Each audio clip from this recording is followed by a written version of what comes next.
प्रभु यीशु मसीह के मीठे और प्यारे नाम में आप सबों को मेरा सलाम कबूल हो। खुदावन का हम शुक्र करते हैं कि वो हमेशा साथ रहता है और ये फिर आज मौका दिया कि इस यूट्यूब चैनल के द्वारा मैं आपके साथ परमेश्वर वचन में रूबरू हो सकूं। और मैं आपके सामने इसीफी की किताब पे हम इन दिनों में कुछ थोड़ा सा देखेंगे, इसको चेक करेंगे कि परमेश्वर हमसे क्या बात करता है इस किताब के द्वारा। और इसका पहला ही अध्याय और इसकी तीसरी आयत से लेकर इसकी 14 आयत तक है, लेकिन मैं बीच में से ही पढ़ूंगा, थोड़ा सा ही पढ़ूंगा और बाकी आपके साथ इसको शेयर करूंगा।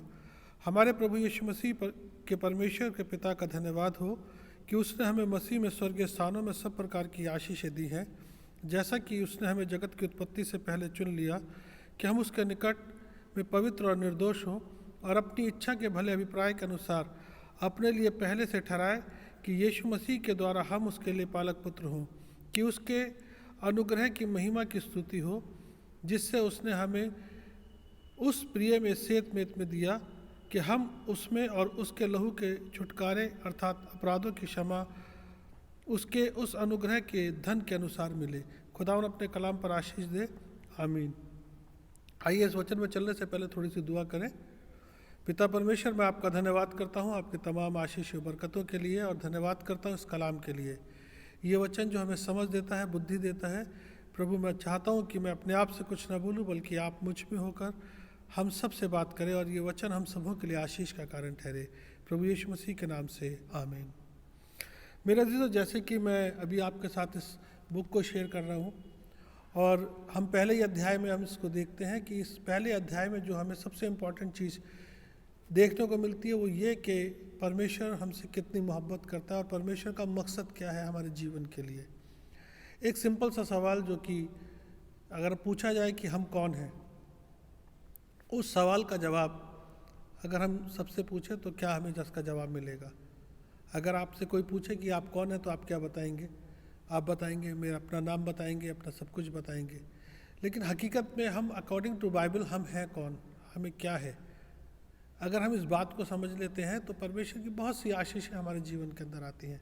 परमेश्वर हमसे बहुत प्यार करता है और हमें अपने साथ लेकर रखना चाहता है। जैसे कि इस वचन का हम देखते हैं स्टार्टिंग में ही यहाँ पे लिखा है कि हमारे प्रभु यीशु मसीह के परमेश्वर और पिता का धन्यवाद हो कि उसने हमें मसीह में स्वर्गीय स्थानों में सब प्रकार की आत्मिक आशीषें दी हैं, जैसा कि उसने हमें जगत की उत्पत्ति से पहले चुन लिया कि हम उसके निकट प्रेम और पवित्र और निर्दोष ठहरे। ये बहुत सिंपल सी बात है। परमेश्वर ने हमें जगत की उत्पत्ति से पहले चुन लिया है। मैं और आप आज यहाँ पर हैं या इस मसीहत में हैं या इस वचन को सुन रहे हैं, ये कोई कोइंसिडेंट नहीं है, ये एक परमेश्वर की योजना है।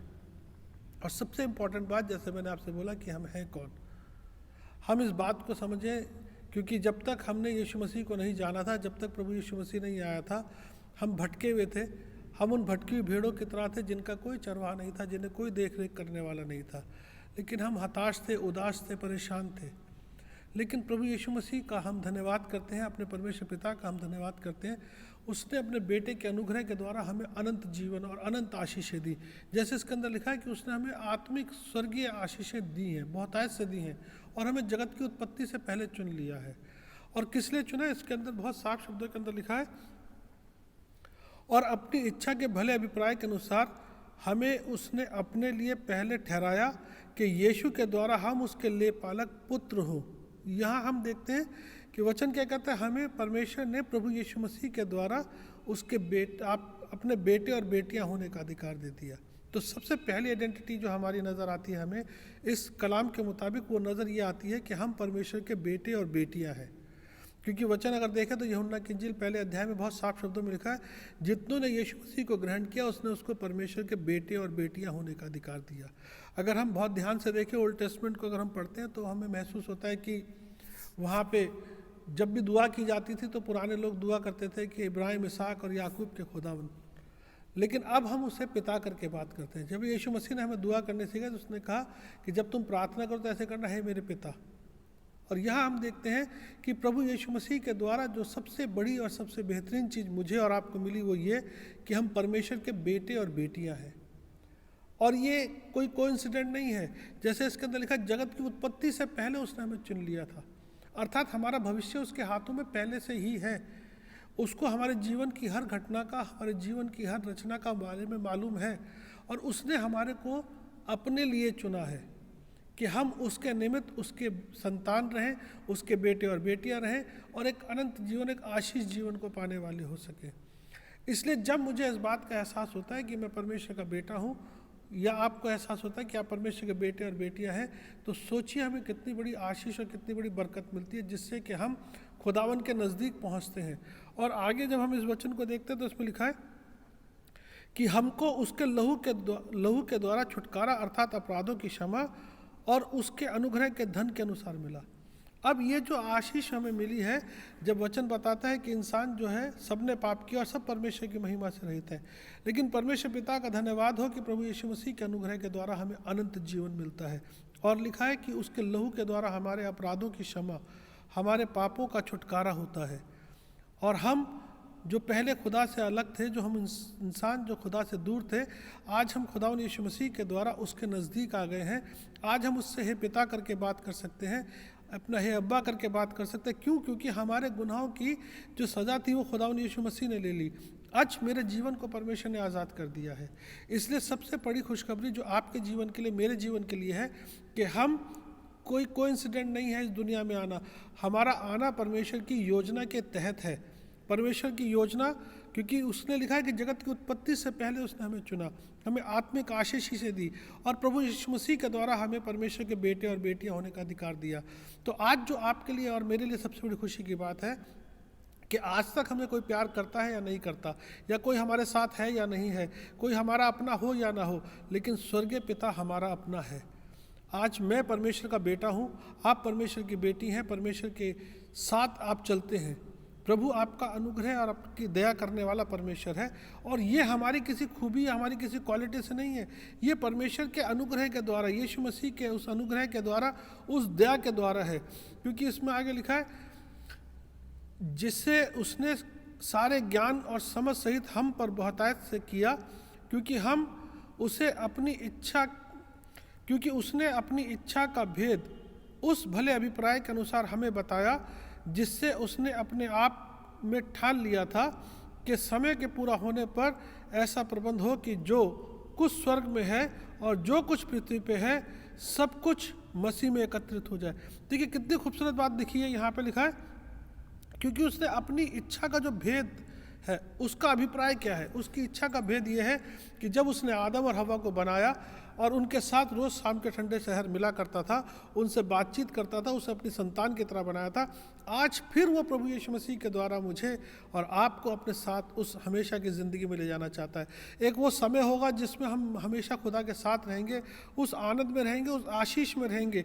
और इसमें लिखा ये उसने ठान लिया था, ये उसकी इच्छा थी, और उसने समय का प्रबंध किया कि पृथ्वी और स्वर्ग में जो कुछ है, सब कुछ यीशु मसीह के द्वारा एकत्रित होकर हम सब खुदावन के हो जाए। तो आज हमें इस किताब, इस वचन के द्वारा कितनी बड़ी आशीष मिलती है कि मेरा जीवन जो है कोई कोइंसिडेंट नहीं है। मेरे जीवन के अंदर जो घटनाएं घट रही हैं वो कोई ऐसी ही नहीं है, ये सब कुछ परमेश्वर की योजना के तहत हो रहा है। प्रभु ने अगर मुझे तोड़ा तो आज यहाँ पर लेकर आया। अगर मैं अपने जीवन के बारे में आपसे शेयर करूँ, छोटी सी चीज़, कि जिस वक्त मैं बिज़नेस करता था, एक अच्छा बिजनेसमैन था, और जब मेरा बिज़नेस टूट कर बिखर गया और मैं बिल्कुल रोड पर आ गया, तो मैं सोचता था कि मैं तो भिखारी हो गया, मेरे पास कुछ नहीं है। लेकिन ये परमेश्वर की योजना थी, उसकी पहचान थी कि उसने आज मुझे अपना खादिम की तरह चुना, और मुझे ना केवल हिंदुस्तान में बल्कि हिंदुस्तान से बाहर भी कई जगहों में मेरे को उसने प्रचार करने के लिए, अपनी सेवा के लिए इस्तेमाल किया, जो मैंने कभी सोचा नहीं था। इसी तरह से अगर आज आपके जीवन में किसी तरह की निराशा है, किसी तरह का अकेलापन है, किसी तरह की तकलीफ है, या किसी तरह की परेशानी है, तो खुदावन के वचन को समझ लीजिए कि आप उसके बेटे और बेटियां हैं, और उसने आपके जीवन के लिए एक बेहतरीन योजना बनाई है जो परफेक्ट है और जो आपको आशीषित करेगी। और इसकी 11 आयत में लिखा है, उसी में जिसमें हम भी उसकी मनसा से, जो अपनी इच्छा से मृतकों के अनुसार सब कुछ करता है, पहले से ठहराया जाकर मिरास बने, कि हम जिन्हें पहले से मसीह में आशा रखी थी उसकी महिमा की स्तुति के कारण हो, और उसी में तुम भी हो। और जब तुमने सत्य का वचन सुना, जो तुम्हारे उद्धार का सुसमाचार है, और जिस पर तुमने विश्वास किया, प्रतिज्ञा किए हुए पवित्र आत्मा की छाप लगी, वह उसके मोल लिए हुए के छुटकारों के लिए हमारी मिरास बना कि हम उसकी महिमा और स्तुति हो। यह कितनी खूबसूरत बात है कि वो हमारे लिए उसने अपनी जान दी, हमारे लिए उसने इस हमेशा की ज़िंदगी दी और हमारे को पवित्र आत्मा के द्वारा ये छाप दी कि हमारे जीवन से उसको महिमा मिले, उसको स्तुति मिले।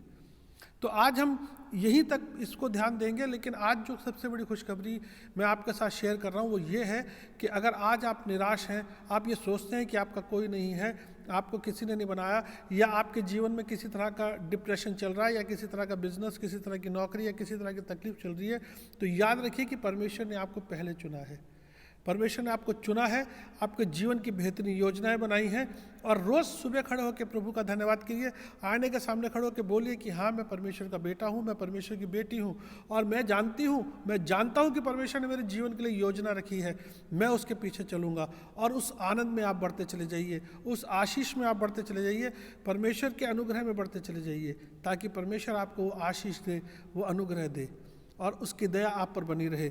अब अगली बार जब मैं आपसे वीडियो शेयर करूंगा तो इससे आगे की बात शेयर करूंगा। आज का जो मैसेज मेरा आप सबके लिए वो ये कि एक आनंद का विषय आपके लिए ये है कि खुदावन ने पहले ही आपके लिए स्वर्गीय स्थानों में आपको चुना, अपना बेटा और बेटी बना दिया। इसलिए अगर कोई आपसे पूछे आप कौन हैं, तो आप फ़ख्र से कह सकते हैं कि मैं खुदा का बेटी हूँ, खुदा का बेटा हूँ, और मैं जानता हूँ कि खुदावन ने मेरे जीवन के लिए बेहतरीन योजनाएं बनाई हैं। इसलिए ना तो मैं कभी हताश होऊंगा, ना कभी निराश होऊंगा, क्योंकि खुदावन मेरा मददगार, मेरा सहायक है और उसने मुझे बरकत दी है। खुदावन आप सबों को आशीष दे, अपने अनुग्रह में बना के रखे और हर कमज़ोरी को जीतने के लिए अपने विश्वास को दे। खुदावन की दया, खुदावन का अनुग्रह आप सबों के साथ बना रहे। May God bless you. Thank you so much. खुदावन आपको बरकत दे।